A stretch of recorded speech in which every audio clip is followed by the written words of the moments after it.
कितनी, 300 वर्ष से ऊपर। कौशल भैया जी, जब हम वहाँ रहे थे तो हमें एक गढ़वाल में वैद्य जी मिले। वो वहाँ पे हम श्री मोहता जी के साथ में थे, मेरे साथ कृष्णा प्रभु ये रहे और वृंदावन प्रभु, उनकी माता जी तो बैठी हैं पर वृंदावन प्रभु नहीं है। तो वृंदावन प्रभु, मैं, कृष्णा प्रभु, हमारी गाड़ी के सामने एक वैद्य जी आए। वहाँ के बहुत फेमस वैद्य जी थे, 100 वर्ष की उनकी आयु थी। तो उन्होंने पूछा, अरे मोहता जी आप लोग यहाँ पे कहाँ पे? फिर बताया कि हम भगवान के पास आए हुए हैं। तो उन्होंने कहा, अच्छा मेरी आयु कितनी है? मैंने कहा आप 100 केला पेटे में हैं। तो उन्होंने कहा जी मैं 99 पूरा कर चुका हूँ, 100वें में ही हूँ। सही पहचाना एकदम। तो उन्होंने कहा जब मैं 5 वर्ष का बालक था तो आश्रम में अपने दादाजी के साथ आता था, तो इन भगवान की गोद में खेला हूँ बहुत। और उन्होंने बोला लेकिन आश्चर्य यहाँ न मानिए, मेरे दादाजी जब बालक थे तो भगवान की गोद में खेले हैं, भगवान तब से इतने ही बूढ़े हैं। अहिल्याबाई होलकर के समय, जब इंदौर में अहिल्याबाई होलकर हुआ करती थी, आपने ग्रेट मराठा सीरियल देखा होगा, महाजी सिंधिया का उस समय आया था वो। तो उस समय वो अहिल्याबाई होलकर के दरबार में गए थे और हिमालय से उतर के यहाँ सीधे मैदान के क्षेत्र में आए थे। और अहिल्याबाई होलकर इन्हें देख के बड़ी प्रसन्न हुई थी। उस क्षेत्र में, केदार क्षेत्र में, सभी महात्मा इन लोगों को जानते हैं, बहुत आदर करते हैं, भगवान का नाम, सब लोग संत उन्हें भगवान ही कहते हैं। अब उनके स्थान पे जो पीठासीन है, आयु में मुझसे कम है, लेकिन हम उन्हें सब भगवान ही कहते हैं। अभी मैं केदार खंड में रहा तो उन्हीं के यहाँ, उनके आश्रम में, श्री विद्या धाम में भगवती का परम सिद्ध स्वरूप देखना है, सिद्ध स्थान है उनका। केदारनाथ से, केदार खंड में ही है, पंच केदार में ही पड़ता है। गुप्त काशी जगह है वो। काशी मतलब काशी भगवान की, काशी मरणान्न मुक्ति ही, उस काशी की, हिमालय की काशी में वो रहते हैं। इंदौर में बहुत बड़ा स्थान है। यज्ञ करते हैं, अभी एक यज्ञ करने वाले हैं। यज्ञ करते बताऊँ कितना? बस केवल यज्ञ में आहुति में अभी कितना लगेगा? 15 करोड़ रुपए। फिर लोगों को भोजन कराएंगे 100 अलग, उसका हिसाब, कल हिसाब बन रहा था तो वो मनोज भैया कह रहे थे, उसके आगे जीरो गिनते गिनते हम तो करे इतने जीरो। केवल यज्ञ का खर्चा 25 लाख का, वो तो सब अलग है, लोगों का भोजन वगैरह सब अलग। केवल यज्ञ में आहुति कितने एक कुंड के लिए कितने ट्रक बताए थे बोला हमने? 5 ट्रक एक कुंड के लिए। तो इतना तो उन लोगों का। और भगवद आराधन के अंदर में बहुत अपार वैभव है। माँ जी को एक नाग की नथ भेंट की थी जो चोरी हो गई। कितने 18-19 करोड़ की नथ थी। फिर अब वाली जो नथ है वो 2.5 करोड़ की है। भगवती बोल के आगे आदेश करती है। उन भगवती को आप जाके देखेंगे, इंदौर में आसन पे बैठी हुई भगवती आदिशक्ति, इतना सौम्य स्वरूप है। हाँ, मैंने उनकी गोद में मस्तक रखा है। बहुत बड़े विधि विधान से पूजन होते हैं और ब्राह्मणों के मंत्र सुनने हैं ना, तो शिव विद्या धाम जाइए, देखिए कितने सुंदर वेद विद्या का चमत्कार देखना हो। आप जानते हैं ना, अभी कल एक संत का आ रहा था, मैंने कहा इनका पता करते हैं, उन संत को निमंत्रण देते बुलाते हैं। अग्नि सूक्त के मंत्र पढ़ रहे थे, हाथ लगाया उन्होंने और भभकता हुआ एकदम ज्वाला एकदम प्रकट हुई, यज्ञाग्नि। अरणि मंथन से यज्ञ अग्नि प्रकट करते थे। मैं राधा रमण को लेके एक महात्मा के साथ पास में गया, शाकंबरी पीठ में। उन्हें मुनि जी महाराज कहते हैं, खोली पलट संत हैं और कोई भी बाज बन जाते हैं, बाघ बन जाते हैं, लोग उनसे बहुत भय खाते हैं। लेकिन मेरे भैया बहुत बड़े तंत्र के आचार्य हैं और उनसे वो अतिशय स्नेह करते हैं। तो मुनि जी महाराज के पास उन्होंने मुझे भेजा कि बता देना कि मेरा भाई है। तो मैंने कहा भैया ठीक है। अब राधा रमन जी ड्राइव कर रहे थे, हम वहाँ पहुँचे। मन में तमाम चीज़ें थी कि लोग उतने सिद्ध महात्मा के सामने जाएंगे जिनकी आयु हजारों वर्ष कही जाती है, कैसे होंगे वो। जब हम गए पहाड़ पे, उस स्थान पे, तो उन्होंने बिना अग्नि के अगरबत्ती जला दी भगवान का, और हमें जैसा स्वागत उन्होंने हमारा किया, इतना प्यार शायद माता पिता जैसे किसी बालक को मिलते हैं तो कितना स्नेह करते, क्योंकि वो उनके संतान है। जिस व्यक्ति से वो पहली बार मिल रहे हैं, परिचय बाद में पूछा, हमने बाद में बताया कि वो श्री राजू महाराज मेरे बड़े भैया हैं, लेकिन उन्होंने इतना प्रेम किया, राम जी कह के संबोधन किया, बहुत आदर किया।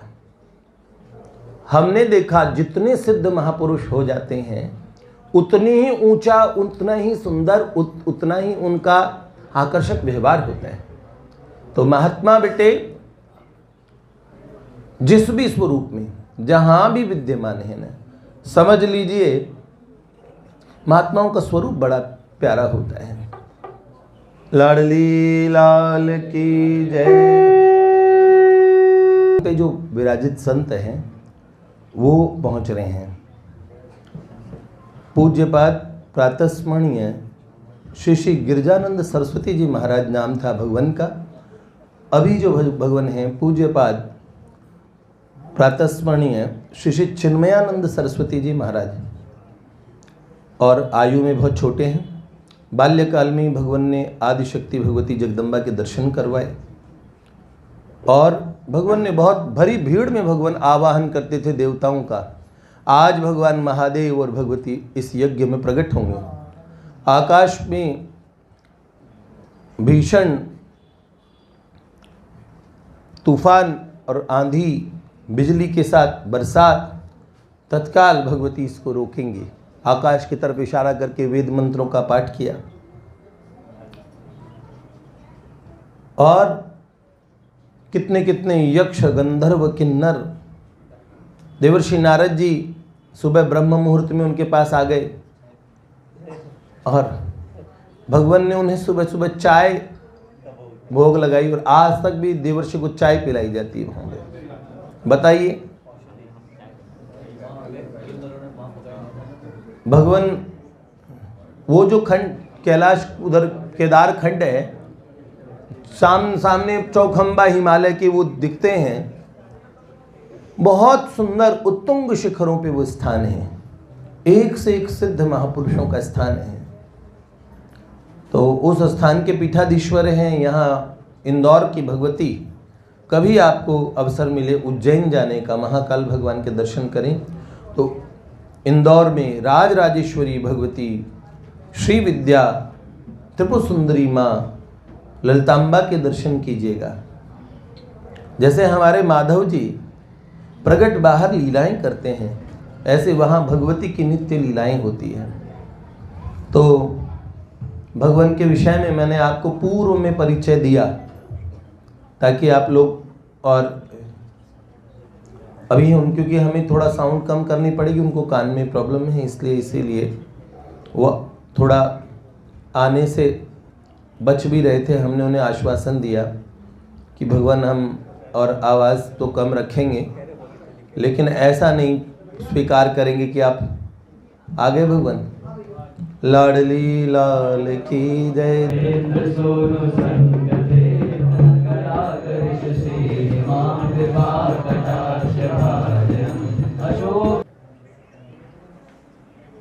हमारा बड़ा सौभाग्य है,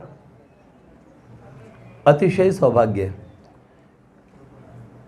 हम किसी कार्यक्रम में भगवान को बुलाते, हमारे नित्य का रात्रि का जो सत्र है, ये रात्रि का जो सत्संग सत्र भैया, ये नित्य का ही होता है। तो इसमें हमने कल जब हम वहाँ से आए, आते ही हमने कहा कल विशेष बात होगी, और कितने परसेंट कहा था मैंने? 90% कह दिया था। हाँ 90% बोला था ना। मैंने कहा 90% हम ये मान सकते हैं कि भगवान आ रहे हैं। और हमारे आदरणीय श्री मनोज भैया, उनका और कल का ये अगर मैनेजमेंट में ठीक बैठा तो कल एक मीटिंग है ट्रस्टीज़ की, उसको अगर उसका पूरा होने के बीच में थोड़ा समय मिल गया भगवान को विश्राम का, तो भैया से हमने कहा भैया डन ही रखिए और लाइए ही भगवान को। हमने कहा श्री राधा माधव जी, अब एक सुखद बात एक तो ये है, मैं इतनी देर से परिचय भगवान का दे रहा था, पिछले हमारा इतनी देर के सत्संग में हमने आप क्या आपके बाल्यावस्था से कैसे आपको पूज्यपाद और प्रातः स्मरणीय श्री गुरुदेव भगवान के अनुग्रह से क्या क्या अनुग्रह हुए और किस तरीके से भगवान, और हम क्या कहें भगवान के विषय में, थोड़ा सा हमने आपके और पूज्य भगवान के विषय में इनको कह के बताया। पर एक परिचय रह गया था कि एक विशेष उपस्थिति और ये हुई कि जिन्होंने श्री राधा माधव जो हमारे प्रियतम को यहाँ पे जो लेके आए हैं मंत्र आवाहन से, जिन्होंने प्राण प्रतिष्ठा की थी, राधा माधव जी की प्राण प्रतिष्ठा करने वाले आचार्य जी ये नीचे बैठे हैं। ये हमारे प्यारे ओशे उमेश भैया हैं। ये बहुत विद्वान आचार्य हैं, पूज्य भगवान के श्री चरणों में बैठे इसलिए नीचे बैठे हैं। दुबई से लेके लंदन, क्या हर दुनिया के हर देश में ये वेद विद्या का प्रचार करते घूमते हैं। अरे इनकी बड़ी ठसक है। और भैया को हम बहुत छोटी अवस्था से जानते हैं। भैया आयु में तो मुझसे काफ़ी छोटे हैं। और जब भगवान हुआ करते थे तब जिस समय मैं हिमालय में रुका था, पहली बार वहाँ गया था, उस समय भगवान धराधाम पे थे और भैया ही वहाँ पे 1 महीने का और अनुष्ठान वो करवा रहे थे, है ना, पूज्य श्री मोहता जी पिताजी का। तो वो हमारा पहला परिचय था भगवान से। उस समय हम भगवान के इनके दर्शन नहीं कर पाए। हमें कालांतर में ऐसा सौभाग्य मिला। ये दो विभूतियाँ और तीसरी उपस्थिति और विशेष है। एक जिन्होंने प्राण प्रतिष्ठा की और जब माधव ने पहली बार नेत्र खोले यहाँ पे, तो ये हमारे श्री मनोज भैया मेरे साथ थे। हम भीतर में थे और भैया नेत्रों में भी आपने कुछ शहद लगाया था शलाका से। बस वो श्री मनोज भैया, मैं और श्री मोहता जी पिताजी थे, हम लोग भीतर थे। तो माधव के, अब आप लोग बताइए निश्चय करके, माधव बड़े हुए कि नहीं हुए? पुरानी आप जो चित्र देखेंगे ना माधव जी के, तो लगे छोटे बच्चे जैसे थे। अब ये पूरे युवा हो गए हैं और ठाकुर जी नित्य युवा ही रहते हैं। आप जानते हैं एक आयु के बाद में उनकी आयु बढ़ना बंद हो जाती है। केवल बाल्यकाल की लीला करते हैं, थोड़ा सा पहले शिशु अवस्था से आगे बढ़ते हैं, पौगंड अवस्था इत्यादि, कैशोर्य अवस्था, फिर तरुण कैशोर्य, तरुण किशोर रसिक नंदन, ऐसे नित्य तरुणों रूप संपन्नो सुकुमारो महाबलो, ऐसे ठाकुर जी की लीलाएं होती है। तो अब ये तरुण हो गए और ये सदा ही तरुण ही रहेंगे। हम बूढ़े हो जाएंगे पर माधव हमेशा जवान रहेंगे। तो एक बात, आज ये दो विशिष्ट उपस्थिति, तीसरे श्री मनोज भैया की, चौथे श्री राजेश भैया जी तो हमारी पकड़ में हैं। इधर भैया काली माँ के कलकत्ते से आए तो भैया थोड़ा दूर में हैं, भैया पास में हैं यहीं बैंक एनक्लेव में। एक छोटे छोटे से आचार्य जी आए हैं, इनका भी बहुत बहुत स्वागत करते हैं। श्री अंकित भैया हैं, ये भगवान की कृपा भाजन शिष्यों में से हैं जो भगवान की नित्य सेवा में रत रहते हैं। बड़े प्यारे हैं। अभी हम हिमालय में इनके पास रहे, इनकी बहुत लीलाएं देखी। भगवान उत्तुंग शिखरों पे चढ़ते रहते हैं, ऐसी ऐसी विचित्र जगह जो आपने कभी सुनी नहीं होगी। थोड़ा सा भगवान कह के बता देंगे अगर आप। श्री लाडली लाल की जय। तो भगवान को निवेदन करें। हाँ, जय जय। चिदानंद रूपाय गुरवे बुद्धिसाक्षिणे संसारतापदग्धानां शरण्याय नमो नमः। जयति जगति मायां यस्य कायाधवस्ते वचनरचनमेकं केवलं चाकलय्य। ध्रुवपदमपि यातो यत्कृपातो ध्रुवोऽयं सकलकुशलपात्रं ब्रह्मपुत्रं नतास्मि।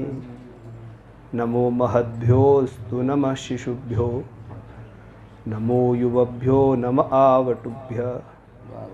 ये ब्राह्मणागामवधूतलिंगा चरन्ति तेभ्यः शिवमस्तु राज्ञां सच्चिदानन्दरूपाय विश्वोत्पत्त्यादिहेतवे तापत्रयविनाशाय श्रीकृष्णाय वयं नमः।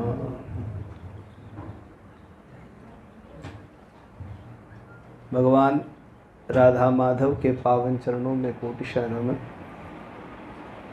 देवर्षि नारद जी के चरणों में कोटिशः वंदन। और आप सभी नारदीय निकुंज वाले भक्तों को हमारा नमस्कार वंदन। नरेश भैया जी को भी हमारा नमस्कार है, वंदन है।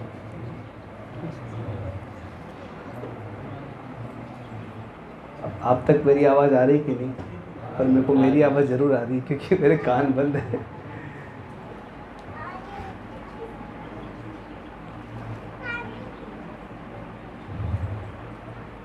आप सभी लोग भाग्यशाली हैं जो भगवान राधा माधव के पावन चरण कमलों में, उनकी सन्निधि में अपना जीवन यापन कर रहे हैं। जब जीव के ऊपर भगवान का अनुग्रह होता है तभी हमको उनके प्रति प्रेम और उस प्रेम के रास्ते पर चलाने वाला कोई महापुरुष प्राप्त होता है।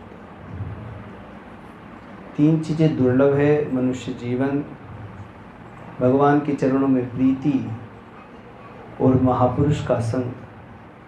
ये देवता के अनुग्रह पे भगवान जब अनुग्रह करते हैं तब जा करके मनुष्यत्वम मुमुक्षुत्वम महापुरुष संश्रयः, ये 3 चीज़ें प्राप्त होती हैं।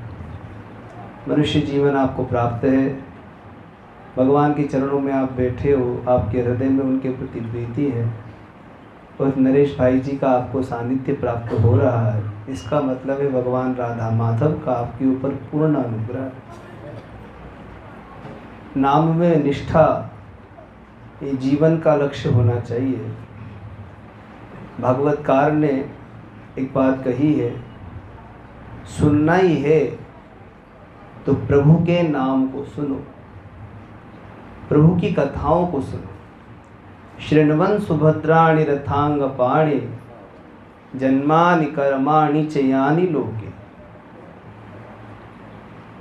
सुनते चले जाओ, पीते चले जाओ भगवान के नामामृत रस को, कथामृत रस को पीते चले जाओ। उस नाम कथामृत रस में अवगाहन करते चले जाओ। हम जो संसार के शब्द सुनते हैं उसमें 2 ही वस्तुएं होती हैं, निंदा और स्तुति, जो हृदय में जा करके दुख अथवा क्षणिक सुख उत्पन्न करती है। पर स्थिर सुख और परमानंद की प्राप्ति तो केवल भगवान की कथा में ही होती है। परीक्षित को जब शुकाचार्य ने कथा सुनाई तो उन्होंने कहा कि जिनके कानों में भगवान की कथा नहीं जा रही है परीक्षित, वो तो सांप के रहने का स्थान है। कारण जब भगवान की कथा हृदय में जाती है तो प्रभु से प्रीति उत्पन्न हो जाती है। हमारे गुरुदेव भगवान एक बात कहते थे, संत दुनी जब पड़ी कान में प्रियतम के गुण गाथ की, सहसा आई याद अहो में गोपी गोपीनाथ। जब हम भगवान की कथा को सुनते हैं, प्रभु की लीलाओं को सुनते हैं, तो भगवान शब्दारूढ़ होकर के कानों के रास्ते से हमारे हृदय में जाते। श्री रुक्मणी जी ने भगवान से कहा, प्रभु मैंने आपको देखा नहीं। श्रुत्वा गुणान भवर श्रुत्वा गुणांश भुवन सुंदर शृण्वताम्ने। हे गोविंद, मैंने आपको देखा तो नहीं है, पर आपके विषय में सुना है। आपके प्रशंसकों ने आपकी प्रशंसा मेरे सामने गाई, तो उस शब्द के ऊपर आरूढ़ होकर के हे प्रभु, आप कानों के रास्ते से मेरे हृदय में आ गए और मेरा जो चित्त है आपके चरणों में चला गया है।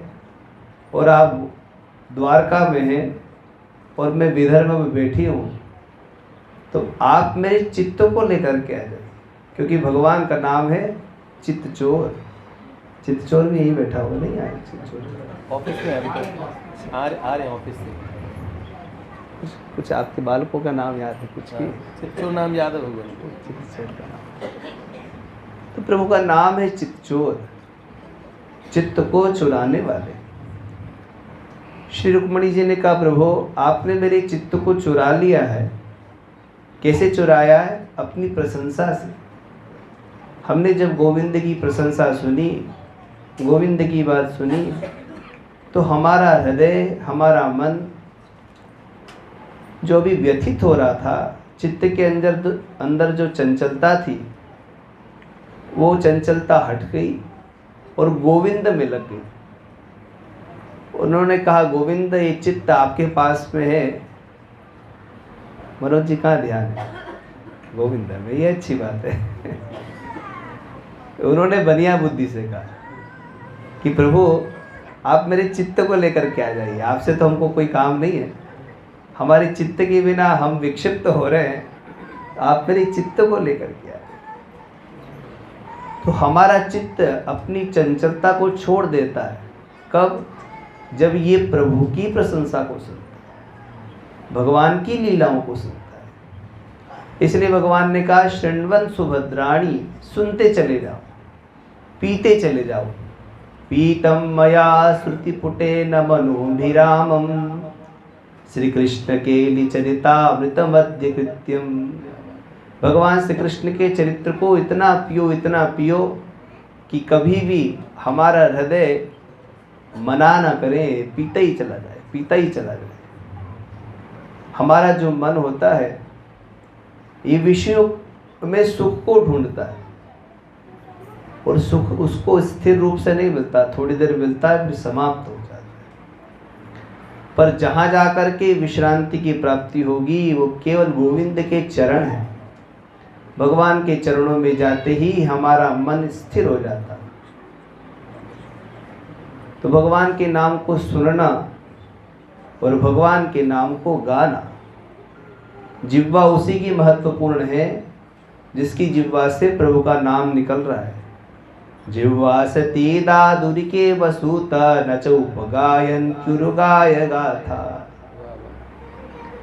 शुकाचार्य ने कहा, परीक्षित, जिस जीव की जिह्वा प्रभु नाम नहीं गाती वो जीव नहीं है, वो दादुर है।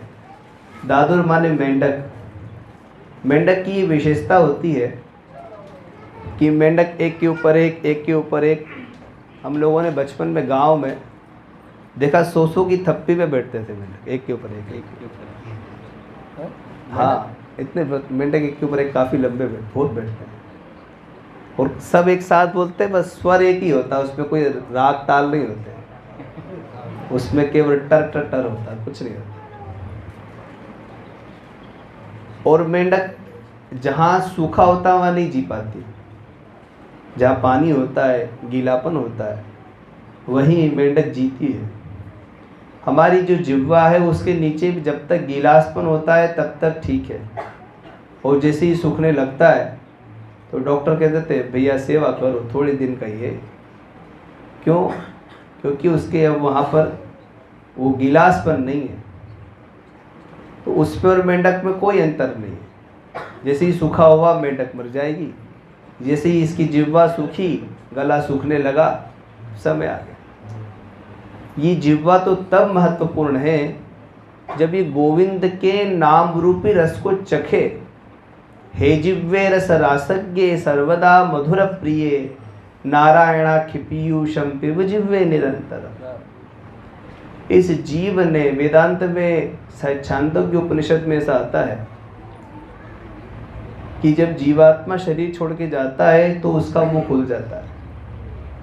तो वेदों ने कल्पना करी है कि मुंह इसलिए खुल जाता है कि जीव कह रही है अभी तो आनंद सुरी हुआ था संसार के विषयों का रस लेने के लिए, पर बहुत जल्दी समय आ गया। तब उन्होंने कहा कि कितने ही जन्म हमारे बीत गए, फिर भी आज तक इस जिह्वा को कभी भी शांति नहीं मिली, क्योंकि जितने भी रस के अंदर आनंद को ढूंढती रही, रस क्षणिक है, इसलिए उसको कभी भी सुख मिला ही नहीं। सुख कहाँ है? प्रभु के नाम में। नामामृत रस एक बार वो यदि जिह्वा पे लग गया तो फिर हम छुड़वाना भी चाहें तो छूटेगा नहीं। यदि एक बार प्रभु का नाम जीव की जिह्वा पे चढ़ गया तो वो छोड़ना भी चाहेगा तो छूटेगा नहीं। शृण्वन् सुभद्राणि रथांगपाणे जन्मानि कर्माणि च यानि लोके। हम लोगों को निरंतर ये प्रयास करते रहना चाहिए कि प्रभु का अवतार किस उद्देश्य से हुआ और प्रभु ने अवतार लेकर के क्या क्या दिव्य लीलाएं करी, उन लीलाओं को सुनो, गाओ, मनन करो। गीतानि नामानि तदर्थकानि गायन विलज्जो विचरेत असंगः। और असंग भाव रहते हुए भगवान के दिव्य नाम को निरंतर गाओ। इतना गाओ कि प्रभु उस नाम के कारण दौड़े चले आए। भगवान और भगवान का नाम, उनका संबंध ऐसे ही है जैसे शरीर और शरीर के अंदर प्राण। प्राण यदि शरीर को छोड़ दे तो शरीर शव हो जाता है, और प्राण जब तक शरीर में होते हैं तब तक ये जीवित रहता है। महापुरुष ऐसा कहते हैं कि भगवान यदि शरीर है तो जो भगवान का नाम है वो उनका प्राण है। भगवान को अपनी ओर आकर्षित करने वाला, खींचने वाला यदि कोई है तो नाम है।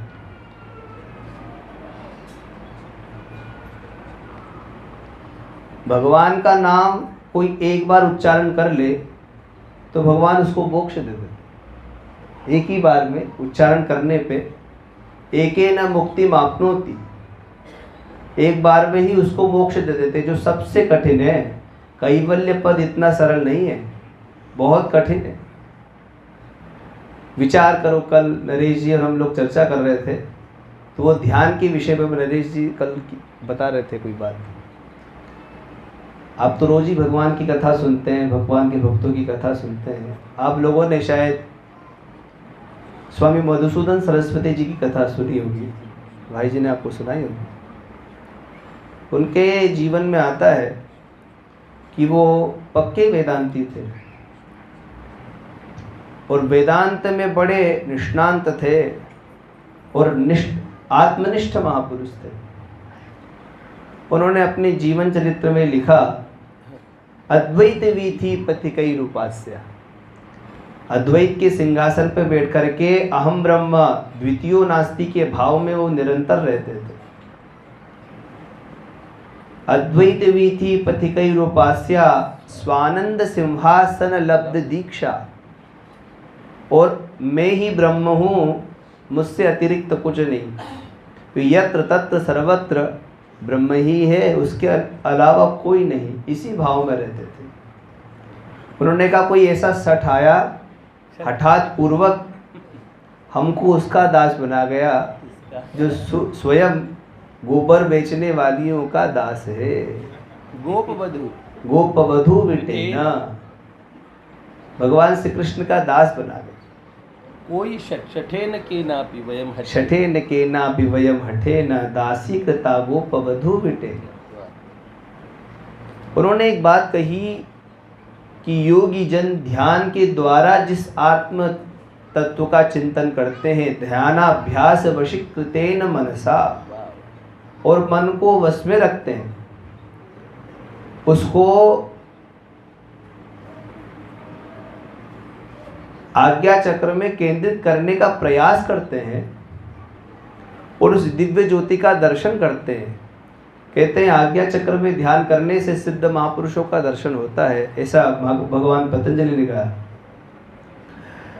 मूर्धना ज्योतिषी सिद्ध दर्शनम, ऐसा योग सूत्र में आता है। मूर्धना में दर्शन करने से आकाशचारी महापुरुषों का दर्शन जीव को होता है। तो उन्होंने कहा कि वो दिव्य ज्योति का दर्शन करे, योगी जन प्रयास पूर्वक करते रहे, पर हम तो उसको देखना चाहते हैं जो यमुना किनारे धूल धूसरित होकर के गोपियों के डंडे को देख करके दौड़ रहा है और भाग रहा है।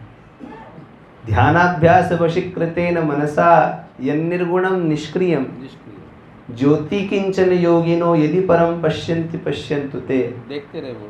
अस्माकं तु तदेव लोचन चमत्काराय भूयाच्चरम कालंदी पुण्येषु यत्किमपि तन् नीलम बहो धावति। धावती माने दौड़ना, दौड़ रहा है। जो यमुना किनारे दौड़ रहा है उसको हमको देखना है। भौरा होता है ना, भौरा, तो भौरे को जो पकड़ने वाले लोग होते हैं वो क्या करते हैं, बांस की एक पोंगली रखते हैं और उसमें भौरे को बंद कर देते हैं। पर जब भौरा उस पर बंद हो जाता है और उसका ढक्कन भी बंद कर देते हैं पोंगली का, तो वो भौरा उस बांस की पोंगली, लकड़ी की जो पोंगली होती है उसमें छिद्र करके निकल जाता है। क्यों? क्योंकि उसको जबरन हठात पूर्वक उसको बंद किया गया, इसलिए वो भौरा अपनी शक्ति सामर्थ्य से निकल जाता है।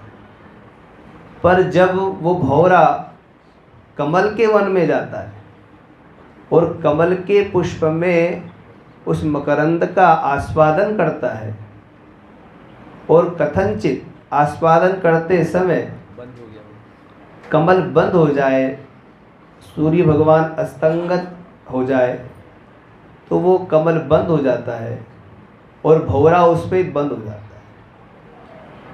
कमल में बंद हुआ भौरा चाह करके भी उस कमल की पंखुड़ी में छिद्र नहीं कर पाता, बाहर नहीं जा पाता। क्यों? क्योंकि वो कमल की जो सुगंध है वो उसको इतनी प्रिय लग रही है कि वो वहाँ से निकलना चाहे तो भी निकल नहीं पाता, छोड़ नहीं पाता। क्यों? क्योंकि वो वहाँ उसको आनंद मिल रहा है, सुख मिल रहा है।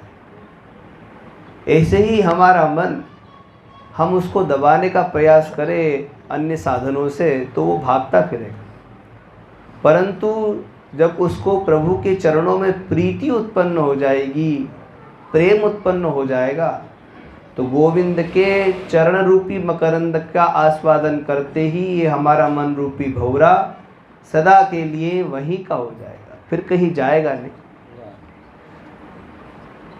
इसमें दृष्टांत देते चींटियों का। चींटी होती ना, तो एक चींटी मिश्री के पहाड़ पर रहती थी और एक नमक के पहाड़ पर। तो नमक वाली चींटी एक बार मिश्री वाली चींटी से मिलने के लिए गई,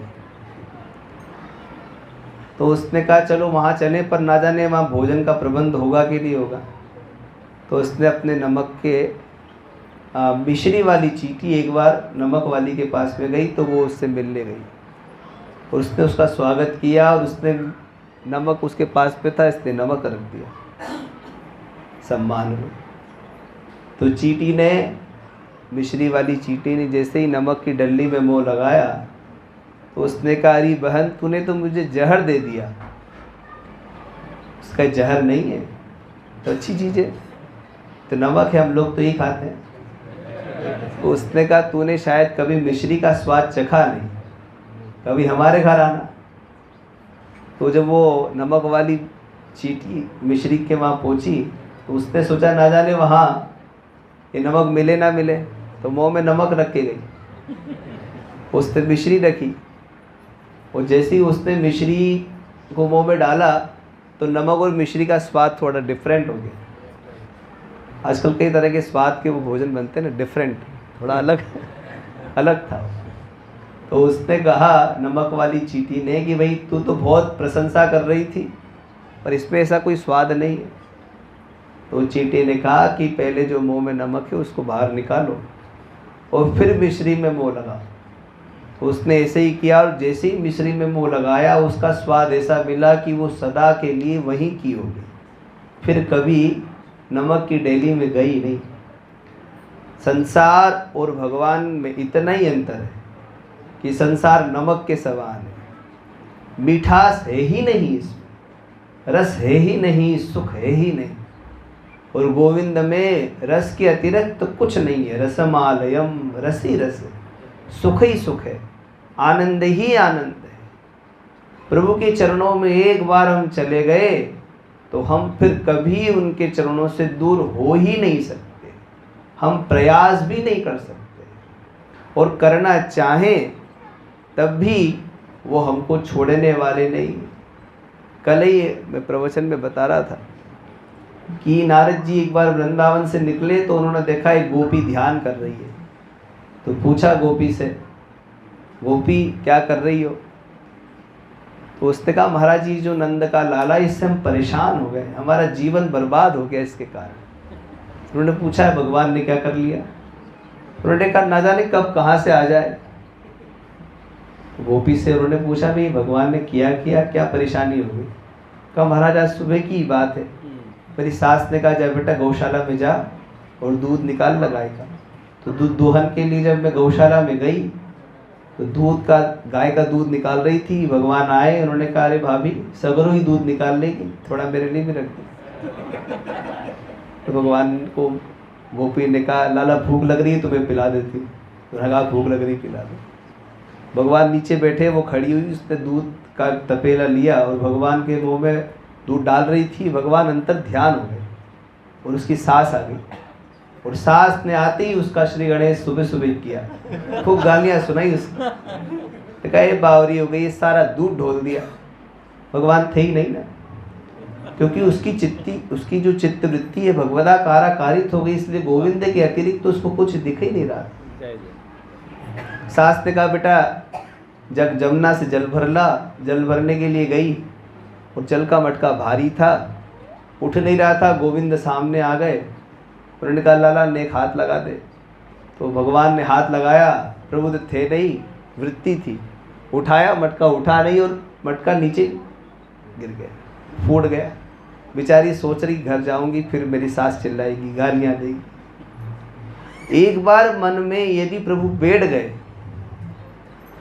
हमारी बुद्धि भगवदाकारा कारित हो गई, तो फिर कुछ प्रयास करने की आवश्यकता नहीं पड़ती, प्रभु का भजन अपने आप ही हो जाता है। भगवान ने गीता में अर्जुन से कहा कि जो मेरी साधना करते हैं उनको मैं बुद्धि योग देता हूँ। ददामि बुद्धि योगम तम येन मामुपयान्ति ते। और बुद्धि योग से क्या होता है, जब भगवान की आराधना करते हैं, साधना करते हैं, तो धीरे धीरे हमारी वृत्ति भगवदाकारा कारित हो जाती है, कृष्णाकारा कारित हो जाती है, और प्रभु की रहरे करके याद आती है, स्मृति बनती है। स्मृति ही जीवन का सर्वोपरि गुण होता है मनुष्य का। पूरी गीता सुनने के बाद में अर्जुन ने भगवान से कहा नष्टो मोह, हे गोविंद मेरा मोह नष्ट हो गया। भगवान ने कहा फिर अब स्मृति लब्धा, मुझे स्मृति की प्राप्ति हो गई। स्मृति माने मैं आपका हूँ और आप मेरे हो, ये स्मृति। और बाकी स्मृतियाँ तो कोई काम की नहीं है, यही स्मृति काम की है कि मैं प्रभु का हूँ और प्रभु मेरे हैं।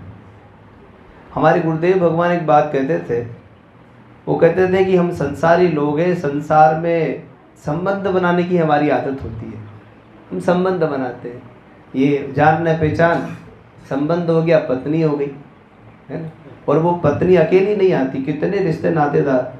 पत्नी की माँ क्या होगी, सास, उसके पिताजी ससुर, उसकी बहन, उसका भाई, और भी उसके नाना नानी, दादा दादी, और भी पता नहीं इर्द गिर्द कितने संबंध बनाने गए थे एक और बन गए अनेक। अच्छा फिर उन संबंधों को निभाओ, भैया ये हमारी सासू जी है आ गई घर पे, तो उनका संबंध निभाना है। ससुर जी आ गए, पत्नी की माँ बीमार है, आपको जाना पड़ेगा क्योंकि सास है, संबंध है, नहीं जाओगे तो फिर वो आपको घर वाली भोजन नहीं कराएगी तो वो जाना ही पड़ेगा ना। तो हमने तो संबंध एक बनाया था, पर वो संबंध के साथ साथ जो गांठ पड़ी हुई अनेक संबंध बन गए। इसका मतलब हम संबंध बना रहे हैं और उनको निभा रहे हैं, चाहे जबरन ही निभाओ पर निभाने ही पड़ते हैं। और संबंध बिना बनाए बिना हम रह भी नहीं सकते, संबंध बनेंगे। दूसरी चीज़ है आश्रय, पत्नी को पति का, पति को पत्नी का, भाई को बहन का, बहन को भाई का, एक सबको आश्रय है।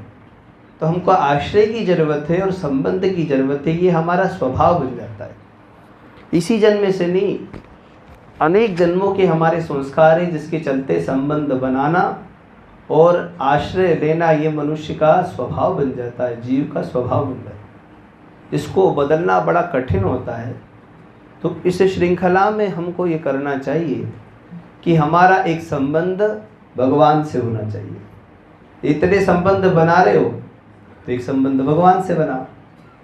जब इतने रिश्ते नातेदार हैं तो एक कोई रिश्ता गोविंद से जोड़ो, चाहे उनको हम पिता माने, माता माने, भाई माने, सखा माने, जो भी माने, उनको कुछ हम अपना माने। और जैसे अन्य संबंधियों के साथ में हम अपने संबंध को निभाते हैं, वैसे ही संबंध हम गोविंद के साथ में निभाएं। भगवान एक बात कहते थे कि आपका बहुत बड़ा घर है तो एक कमरा भगवान के लिए बनाओ, और छोटा है तो एक अलमारी बनाओ, और छोटा है तो एक आला बनाओ, और ही छोटा है तो एक कीली उनके नाम के रखो, पर रखो कि हाँ कोई है। और फिर जब भी कोई कार्य करो अपनी प्रत्येक क्रिया को उनके साथ जोड़ो। खाते पीते उठते बैठते अहरनिश उनको याद करो। भोजन बना रहे हो, करना तो स्वयं को ही है, प्रभु को याद करो। जल पी रहे हो, प्रभु को याद करो। कहीं जा रहे हो, प्रभु को याद करो। ऐसा करते करते करते हमारी जो वृत्ति है वो चित्त वृत्ति भगवदाकारित हो जाएगी। तो हम अपने अंदर से उनको निकालना भी चाहेंगे तो निकलेंगे नहीं, अपने आप ही वो इतने अंदर बैठ जाएंगे। भगवान शब्दारूढ़ होकर के हमारे हृदय में आते हैं और हृदय में आकर के हमारे अंदर के जो मलिनता है हृदय की, उसको स्वच्छ करते हैं। कोई घर आपका 10 साल से बंद हो और अब आपकी इच्छा हो रही है वहाँ रहने की, और आप गए, और जैसे ही आपने घर खोला तो 10 साल से तो घर में बहुत धूल थी ना, तो जब झाड़ू निकालने लगते हैं तो बहुत धूल उड़ती है। तो धूल उड़ता देख करके आप झाड़ू लगाना बंद नहीं करते, लगाते रहते हैं। 1 दिन 2 दिन, कुछ दिनों में धूल पूरी निकल जाएगी और रहने योग्य हो जाएगी। जब हम भगवान का भजन करने बैठते हैं तो प्रारंभिक साधन में ये मन रूपी धूल उड़ने लगती है, चंचलता आती है, मन भागने लगता है, यहाँ वहाँ अनेक चीज़ याद आती है। एक बार सच्ची घटना, हमारे आश्रम में ही कोई नई माता जी थी। गुरुजी ने कहा ये इस समय की बात है, अभी पयोव्रत चल रहा है, माताएं इस समय व्रत करती है। प्रतिपदा से लेकर के फाल्गुन शुक्ल पक्ष की प्रतिपदा से शुक्ल पक्ष की द्वादशी तक ये एक व्रत होता है जो माताएं अपने संतान के लिए करती है, उसको पयोव्रत कहते हैं। माँ अदिति ने किया था। अदिति ने यही किया ना। हाँ, तो भगवान वामन के रूप में पधारे थे। तो वह आश्रम में यह अनुष्ठान होता है प्रतिवर्ष। तो वहाँ अनुष्ठान चल रहा था। उस समय द्वादशाक्षर मंत्र माताएं जपती हैं, त्रिकाल स्नान करती हैं, ब्रह्मचर्य व्रत का पालन करती हैं, जमीन पर रहती हैं, मौन व्रत रहती हैं और द्वादशाक्षर मंत्र जपती हैं। तो वो आश्रम में थी और उनको आश्रम के कार्यों में सेवा में नियुक्त किया था। तो उनको कहा कि आज आलू की सब्जी और पूड़ी बनाना है, और नाम जप रही थी वो, ओम ह्रीम नमो भगवते वासुदेवाय। और जैसे ही सुना तो वो भूल गई और वो जप रही थी आलू की सब्जी पूड़ी, आलू की सब्जी पूड़ी, आलू की सब्जी। कि पहली बार किया ना, तो मन इतना चंचल था कि वो संस्कार बैठ नहीं पाया, और वो वृद्ध हो गई थी। तो जीवन पर्यंत आलू की सब्जी और पूड़ी उसने बड़े प्रेम से खाई, इसलिए वही बना रहा। तो प्रारंभिक साधन में कई बार मन ऊपर नीचे होता है, तो होने दो। पर जब हम नित्य जप करते रहते हैं तो धीरे धीरे मन की चंचलता समाप्त हो जाती है और प्रभु के साथ में एक हमारा संबंध स्थापित हो जाता है। जब हम भगवान के साथ में अपना संबंध बना लेते हैं तो गोविंद स्वयं उस संबंध को निभाने के लिए आते हैं। एक महात्मा थे, वो भगवान राघवेंद्र को अपना शिष्य मानते थे। उमापति कि वो कहते थे राम जी हमारे शिष्य हैं। उनकी दाढ़ी आ गई थी तो लोग उनको कहते थे आप वशिष्ठ जैसे दिखते हो, तो उनके अंदर वशिष्ठ का भाव आ गया। तो वो भगवान राम को अपना शिष्य मानते थे। प्राय करके होता है कि गुरु के स्थान में शिष्य जाते हैं, शिष्य कम ही जाते हैं। तो गुरु के स्थान में शिष्य लोग आते हैं, गुरु जी शिष्यों क्या थोड़ा कम जाते हैं, तो वो मंदिर कम जाते थे, जाते ही नहीं थे। एक दिन संतों ने कहा कि भाई आप महात्माओं के बीच में हो और महात्मा हो तो आपको मंदिर तो जाना पड़ेगा, नहीं जाओगे तो फिर हम आपको जमात से निकाल देंगे। तो जोर जबरन उनको बेचारे को भगवान रामचंद्र जी के मंदिर में ले गए। अच्छा, प्रभु से उनका इतना संबंध स्थापित हो गया था कि प्रभु उनसे बातें करते थे। जब हमारा भगवान से आत्मीय संबंध हो जाता है तो प्रभु तो नटखट है ना, लीलाएं करते, दिव्य लीलाएं करते, अनेक लीलाएं प्रभु की भक्तों के साथ में होती हैं। भगवान से उन्होंने कहा कि देखो मैं तुम्हारा गुरु हूँ, ये तो मैंने जगत में कह दिया, सिद्ध भी कर दिया, अब तुम हमारे शिष्य हो, ये तुमको सिद्ध करना है। वो मंदिर में गए, जैसे ही मंदिर में गए, प्रभु का जो मुकुट था वो नीचे गिर गया और देखा भगवान राम सिर झुका करके गुरु जी के स्वागत में खड़े। क्यों? क्योंकि उन्होंने भगवान की आराधना शिष्य के रूप में, शिष्य का संबंध बना करके करी। तो जब हम भगवान की आराधना अपना संबंध स्थापित करके और आत्मनिष्ठा पूर्वक करते हैं, निष्ठा का मतलब होता है उनके अतिरिक्त और कोई नहीं, इष्टागत निवृत्त हो, जहाँ जाकर के और अन्य चीज़ें, अन्य कामनाएं समाप्त हो जाए, वही निष्ठा होती है। और आत्मनिष्ठ हो करके जब हम प्रभु का स्मरण करते हैं तो प्रभु की मंगलमय कृपा हमारे ऊपर बरसती है। और फिर भगवान इतने नटखट है कि हम भजन करने बैठेंगे ना तो भगवान भजन करने नहीं देते हैं, भगवान हमको उठाते हैं। भगवान एक दिन बता रहे थे, उनको तो प्रभु का हर क्षण दर्शन होता था। तो वो एक बार कोई अपनी और भगवान की कोई छोटी सी कोई अनुभव की कोई प्यारी सी बात सकते हैं। हाँ, वो एक भगवान का अनुभव सुना देता। वो बता रहे थे, मैंने शायद नरेश भाई जी को सुनाया भी था। वो एक बार उनकी इच्छा हुई कि मैं श्रीनाथ जी का दर्शन करने जाऊँ। तो श्रीनाथ जी का दर्शन करने के लिए चले, तो ट्रेन में बैठे तो उसी समय एक महात्मा भी ट्रेन में आकर के उनके सामने वाली बर्थ पे बैठ गए। भगवान रिजर्वेशन जो डब्बा था उस पर बैठे थे, तो वो महात्मा भी उसी डब्बे पे बैठ गए। इतने में एक टीटी आया, दोस्त का पे टिकट दिखाओ। भगवान के पास पे टिकट था रिजर्वेशन डब्बे का, उन्होंने दिखा दिया, महात्मा के पास में नहीं था। तो टीटी ने कहा भाई तुमको तो उतरना पड़ेगा। तो उन्होंने भगवान से कहा भाई आपको देना पड़ेगा टिकट, मेरे पास तो नहीं। तो भगवान ने कहा भाई संत की सेवा होनी चाहिए। तो उन्होंने वो जो संत जी थे उनका टिकट दे दिया। थोड़ी देर बाद उन्होंने कहा भाई मुझे भूख लगी है, कुछ खिलाओ। पहले रेलवे स्टेशन पे इतने वो जो दुकानें होती वो होती नहीं थी, ओपन होता था। तो वो उसमें क्या बोलते हैं, नाम याद नहीं आ रहा, वो एक थाली रखी होती थी और इसी के ऊपर वो पूड़ी सब्जी होती थी। लोग 4-4 पूड़ी वो पत्तल के दोने में ले लेते थे, वो मिल जाती थी। तो एक सब्जी और पूड़ी बेच रहा था, आलू की सब्जी थी और पूड़ियाँ थी उसमें, 100-150 पूड़ियाँ होगी और सब्जी अच्छी थी। तो भगवान अपने लिए लाए और महात्मा जी को भी दिया। उनका इतने से में क्या होगा, पूरे की पूरी थाल खरीद लो। तो वो पूरी ले ली और वो महात्मा जी अंदर बैठ करके खाना शुरू किया। उन्होंने प्रसाद पाया तो उन्होंने पूछा ही नहीं भगवान से कि आपको लेना है कि नहीं, पूरा ही महात्मा जी उसके बाद में वो श्रीनाथ जी पहुँचे और वहाँ एक धर्मशाला थी, उस धर्मशाला में रुके। फिर सुबह सुबह भगवान दर्शन करने के लिए गए। तो जहाँ भगवान के लालन स्वरूप की पूजा होती है तो वहाँ भगवान थोड़ा लेट उठते हैं। श्रीनाथ जी की परंपरा में भगवान के अष्ट दर्शन होते हैं तो सुबह का जो मंगला होती है थोड़ा लेट होती है। भगवान बालक है ना 7 वर्ष के, थोड़ा लेट उठते हैं। हमसे किसी ने कहा क्यों लेट उठते, तो हमने कहा आलसी कलयुग के हैं इसलिए। तो भगवान का पट थोड़ा लेट खुला, भगवान दर्शन करने गए, भीड़ बहुत थी, कैसे तैसे दर्शन किया है। तो महात्मा जी ने कहा दर्शन हो गए, मैंने कहा हाँ तो गए पर बड़ी परेशानी थी, बहुत भीड़ थी। तो संत जी ने कहा अरे कोई महादर्शन थोड़ी होते हैं, वहाँ तो केवल मूर्ति है। कन्हैया तो अभी गौचारण का समय है ना, तो वो तो गौओं को चराने के लिए गए हुए जंगल में, चलो वहाँ दर्शन होंगे। तो वहाँ लेके गए।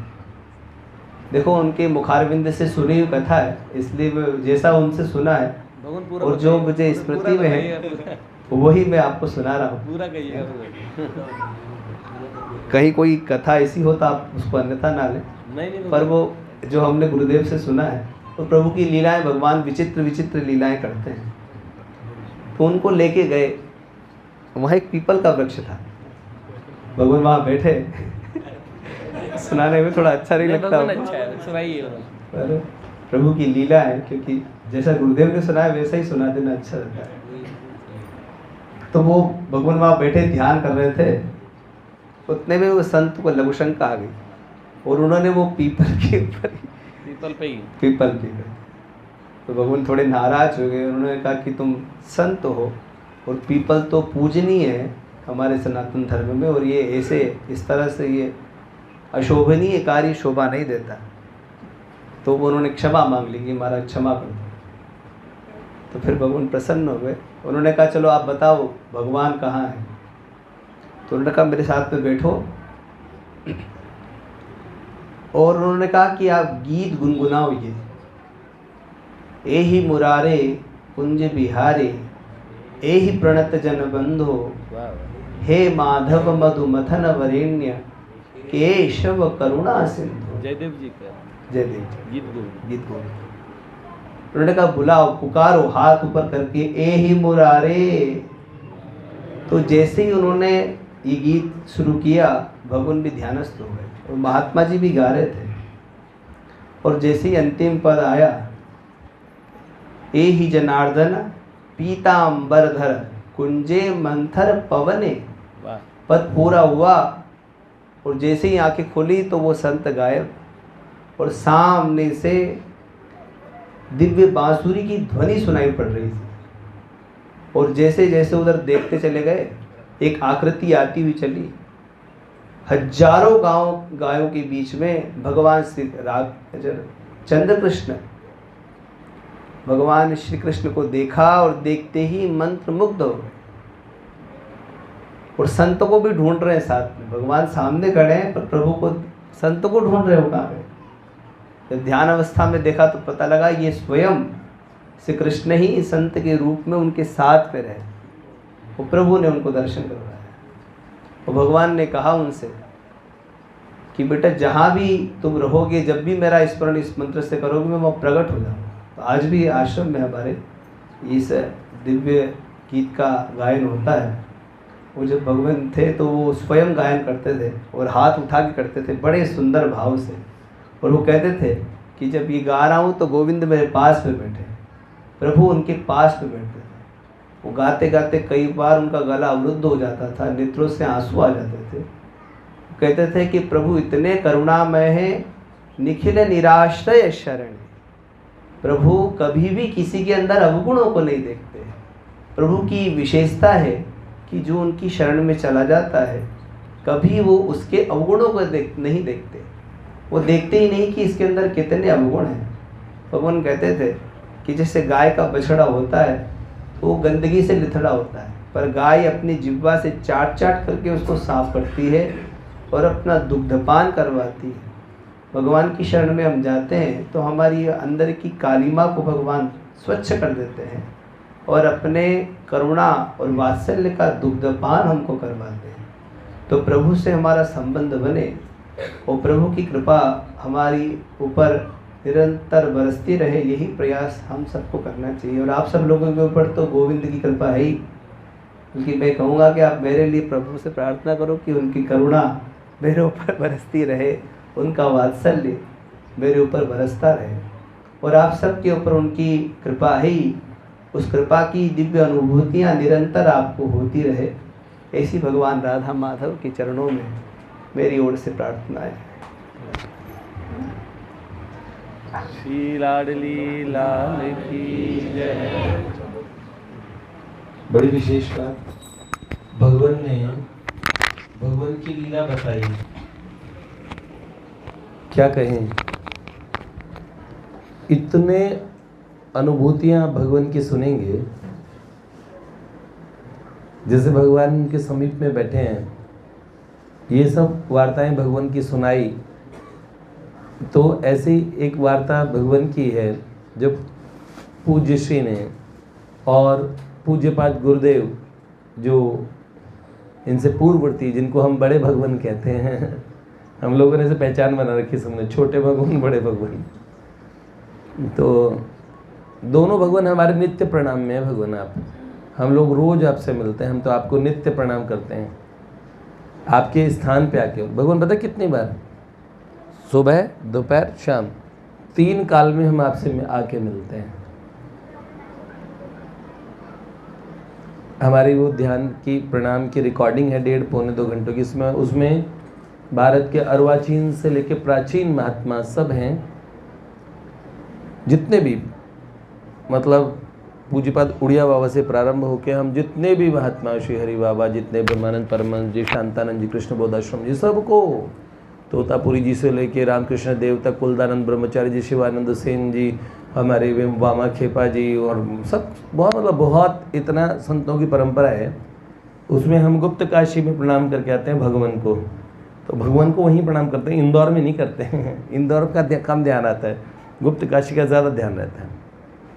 तो हम कहें तो इतने, एक बार पूज्य बड़े भगवान से, भगवान ने जब बाल्यकाल में और अपने गुरुदेव के और सानिध्य में, उनके आश्रय में थे, एक बार अपनी माता जी की बड़ी स्मृति हुई, और तब से भगवान ने कहा था अब यही आपकी माँ हैं, भगवती जगदम्बा की, और गोद में समर्पित कर दिया था। एक बार भगवान ने जिद कर ली थी कि मुझे माँ जगदम्बा के दर्शन करने हैं। तो भगवान के पास, भगवान ने अपने पास बिठाया और कहा इसी समय माँ बैठी है बेटे यहाँ पे। और भगवान ने कहा मुझे नहीं दिखती हैं, आप देख पा रहे हैं। तब भगवान ने आपके मस्तक पे हाथ रखा था उस समय और कहा अब देखो। और देखा तो जो भगवान की, जिस शैया पे सोते थे भगवान, है ना, वहाँ पास में भगवती विराजित थे।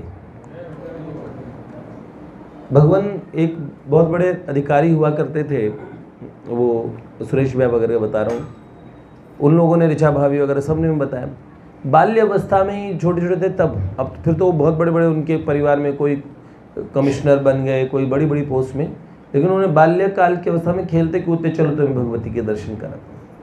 जब एक बहुत बड़ा यज्ञ किया उसमें तो घोषणा कर दी कि सार्वजनिक रूप से ये घोषणा हो गई कि महादेव और माँ भगवती आएंगी।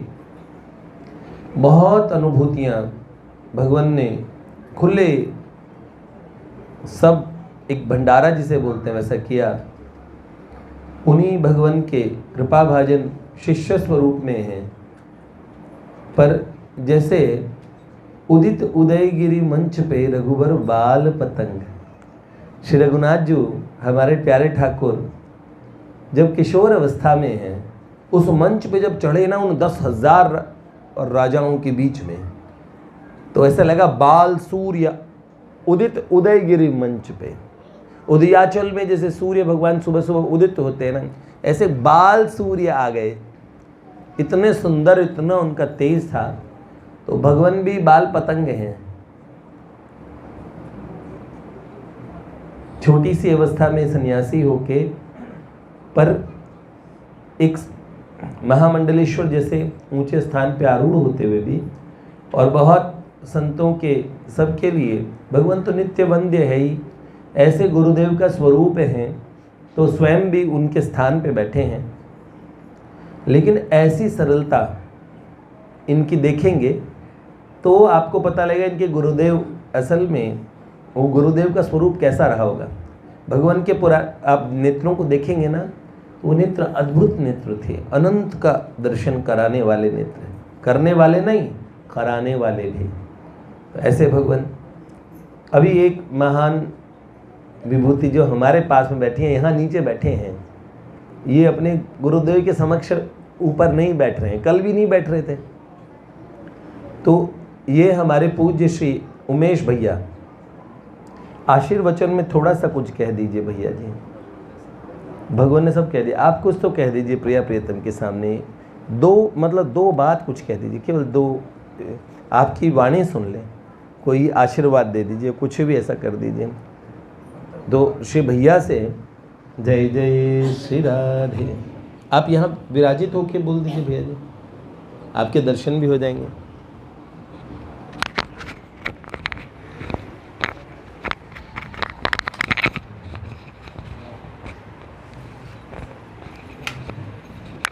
शेयर लगा दीजिए, इस पे विराजित होइए।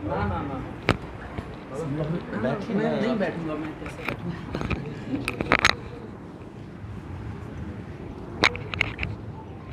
अखण्डमण्डलाकारं व्याप्तं येन चराचरं तत्पदं दर्शितं येन तस्मै श्रीगुरुवे नमः।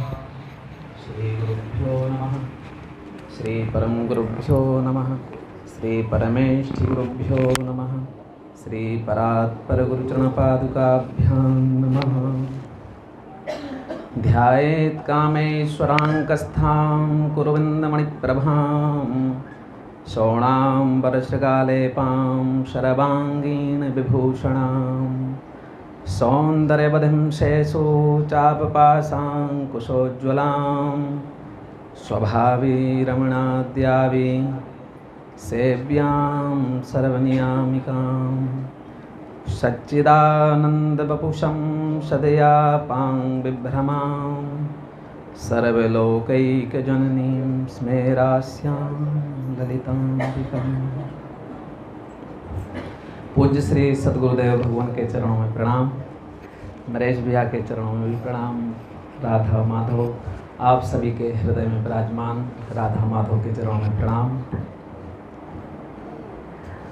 पूज्य श्री सद्गुरुदेव भगवान बैठे हुए हैं और उनके सामने कुछ कहना मेरे लिए संभव नहीं है, लेकिन नरेश भैया ने कहा तो मैं अपनी, एक बच्चा होता है ना छोटा सा माँ की गोद में, जिसको भूख लगी है लेकिन कैसे माँ के वक्षस्थल को हाथ में लेकर दुग्धपान करना है उसे नहीं आता। वो माँ के वक्षस्थल पर हाथ मारता है, सिर मारता है, जैसे तैसे स्तन को हाथ में लेता है और दुग्धपान करता है। मैं उसी रूप में भगवान के चरणों में रहता हूँ और माँ के चरणों में रहता हूँ। और हमारे भगवान हमेशा एक बात कहा करते थे कि बेटा माँ के पास जाना तो अबोध शिशु बन के जाना, ज्ञानी बन के मत जाना। तो कोशिश यही रहती है कि माँ के चरणों में अबोध शिशु बन के रहूं। इतनी सारी अनुभूतियाँ भगवान ने बताई, नरेश भैया ने भी बताई। पूज्य श्री भगवान हमारे ऐसे थे कि जब हम भगवान के पास होते थे ना, तो एक जानने के लिए कि मान लो अभी यहाँ पर सामने भगवान प्रकट हो जाएं, राधा माधव और प्रकट ही हैं यहाँ पर। तो जो मैंने दर्शन किया है भगवान का, जब भगवान को हम निहारते हैं, देखते हैं उनकी तरफ, तो बिल्कुल दृष्टि हटती नहीं है, मन करता है भगवान को देखते रहें, देखते रहें, देखते रहें, उनको निहारते रहें, उनकी जो छटा है। तो ऐसे ही जब हम अपने पूज्य सद्गुरुदेव भगवान के पास रहते थे, तो भगवान के पास जब जाते थे तो हम वहाँ सब कुछ भूल जाते थे। पहले बहुत सारे प्रश्न होते थे कि भगवान से पूछना है, जानना है, बहुत सारी ऐसी बातें मन में होती थी। लेकिन जब भगवान के समीप उनके चरणों में जाके या उनके आसपास हम ओरा में आते थे, तो वहाँ पर हम सब कुछ भूल जाते थे। तो बस उनको निहारना, देखना, उनकी आँखों में डूब जाना। जो भैया कह रहे थे कि जो उनकी आंखें थीं वो तो बहुत ही क्या कहें, वो सागर था कि जो एक बार उनकी आंखों में जिसने देख लिया या उनकी आंखों ने किसी की आंखों में डाल के देख लिया तो वो उनका हो गया, वो भगवान थे। और वही मैं एक अपना छोटा सा खुद की अनुभूति बताऊंगा पूज्य श्री भगवान की, कि एक ह्यूमन नेचर है, एक शरीर है और संसार में तो बहुत सारी बातें होती हैं, मन विचलित भी होता है, उदास भी होता है, कितनी बार बहुत सारी बातें मन में आती हैं। तो जब भगवान थे तो हम भगवान के पास बैठते थे तो अपार शांति और वो सागर जैसी तृप्ति का जो कारण बनता था, वही आज हम यदि भगवान के चरणों में जाके बैठते हैं तो वही आज अनुभूति हमें होती है। हमने बहुत नज़दीक से इस बात को देखा है और अनुभूति भी की है। और कितनी बार तो ऐसा भी होता है कि मेरे मन में कुछ प्रश्न होते हैं, भगवान बुला लेते हैं कि आओ मेरे साथ थोड़ा सा बैठेंगे, बात करेंगे, और वो बातें वो कहने लग जाते हैं। मैं उनको बताता भी नहीं हूँ कि मेरे मन में बातें चल रही थी जिनके उत्तर आपने दे दिए। और सद्गुरुदेव ही एक ऐसा मार्ग है, ऐसी धारा है जो हमें उस परमात्मा से, परब्रह्म परमेश्वर से मिलाता है, जो हमारे अंदर ही विराजमान है, जिसका हमें बोध नहीं होता है। हमारे अंदर ही विराजमान है वो, लेकिन हमें बोध नहीं होता है। जब आप नरेश भैया के पास आए, उन्होंने मंत्र दिया, उस मंत्र का आपने वाचन किया, संकीर्तन किया, तो तब आपको उस परमात्मा की अनुभूति हुई। यही सद्गुरुदेव करते हैं कि आपके अंदर ही वो परमात्मा विराजमान है, लेकिन कैसे उसको जानना है, उस तक पहुंचना है, वो मार्ग सहज रूप से भगवान आपके लिए प्रशस्त कर देते हैं सद्गुरुदेव भगवान। निश्चित ही आप लोग बहुत भाग्यशाली हैं। मैं जब पहली बार यहाँ पर आया था 2009 में, मैं त्रिवेणी पर मिला था नरेश भैया से। श्रावण मास में भगवान ने मुझे वहाँ पर 1 महीने के लिए भेजा था और फिर वहाँ पर हमने अनुष्ठान किए। उसी के अंतर्गत भैया का आना हुआ कुछ दिनों के लिए। फिर भैया ने कहा कि जब आप नीचे जाएंगे तो यहाँ होते हुए जाना, तो यहाँ पर भी आना हुआ था। उस समय भी मुझे मनोज भैया मोहता जी लेकर आए थे। और जब उस समय में आया था तो यहाँ पर कुछ ऐसे लकड़ी का बना हुआ था और आप सब यहाँ पर संकीर्तन करते थे, लकड़ी की कुछ सीढ़ियाँ थीं। और आज जब हम यहाँ पर आते हैं तो साक्षात राधा माधव, ये मुझे वृंदावन की भूमि लगती है। मन इतना प्रफुल्लित आनंदित हो जाता है कि सुनु वचनामृत मन न अघाऊँ, तनु पुलकित मन अति हर्षाऊँ, मेरी ये स्थिति रहती है। मैं तो डूब जाता हूँ, मेरा कंठ अवरुद्ध हो रहा था जब मैं बोलना प्रारंभ कर रहा था कि मैं क्या कहूँ। वही स्थिति थी कि भगवान सामने है, कुछ शेष रह ही नहीं जाता, वहाँ शून्य अवस्था में पहुँच जाते हैं। तो मैं वास्तव में उस अनुभूति को यहाँ पर आकर अनुभूति करता हूँ और भगवान के चरणों में यही प्रार्थना करता हूँ कि आपके हृदय में भगवान के प्रति नित्य नूतन उनकी भक्ति का उदय होता रहे और आप इस भक्ति के मार्ग पर चलकर अपना भी कल्याण करें और अनेकों अनेक लोगों को इससे आप इस भक्ति से जोड़ें, जिससे हमारा धर्म और हमारी संस्कृति का पोषण हो। यही मैं माँ के चरणों में, भगवान के चरणों में प्रणाम करता हूँ। जय जय अम्बे, जय राधा माधव। भैया जी से मैं भैया ही बोलता हूँ। भैया तो पूजी भैया से और श्री अंकित जी भी हैं साथ में, शायद एक और ब्रह्मचारी भी आए हुए, वो नहीं आए, यही आए हैं। तो एक कोई वेद मंत्र, कोई अच्छा सा, सबको इनका ये उन वेद ध्वनि सबके कानों में पड़ेगी और प्रिया प्रियतम भी प्रसन्न हो जाएंगे, आशीर्वाद भी हो जाएगा भैया की तरफ से। ये दो और भैया जी के हाथ में भी और उनके जय जय। श्री मनोज भैया का है।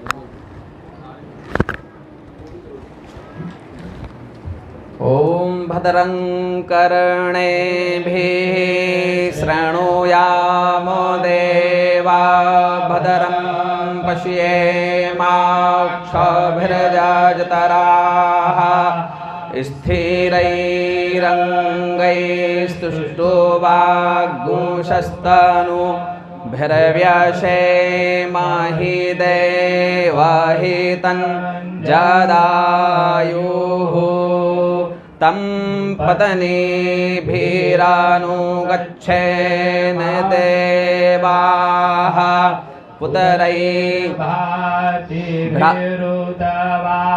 हिरण्यैः नाकं गृह्णानाः शुक्रितस्य लोके पृष्ठे जाने दिवाः विश्वानि देव सवितर्दुरिता निपरासुवा जदभद्रन्तन्न आसुवा द्यौः शान्तिरन्तरिक्षगो शान्तिः पृथिवी शान्तिरापः शान्तिरोषधयः